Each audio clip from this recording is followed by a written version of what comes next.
not so much that you can get stuck in and not leverage the benefits out of the process. It is, because I think we've been just discussed that and why a clear strategy helps for that as well. But it also, when it comes to actually landing the target operating model, it becomes almost impossible because you end up butting into not having a clear strategy at the start. You've done a TOM, so you've set this model of the future up.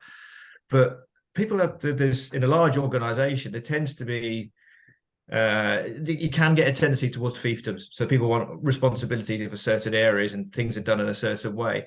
And unless there's a clear set of strategic change, reasons behind that change is really clearly understood by the leadership team, then the moment you get into implementation mode, you just end up hitting resistance.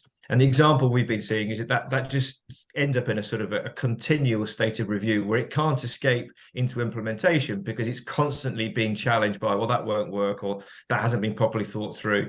And at the heart of it, it's less about the fact that it hasn't been thought through, is that actually there wasn't a common agreement at the start as to what it was trying to achieve.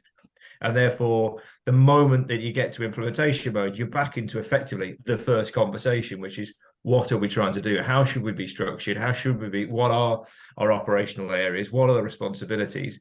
Because these are the things that really people start to get emotional about. If you haven't cleared the path for, then unfortunately you just get stuck in a status loop. So it's the classic, how much time do you invest up front to leverage later on? And I think with TOMs, you really can't escape the fact of having a clear sense of clear purpose around what you're trying to do, because in large organizations, this involves a lot of people.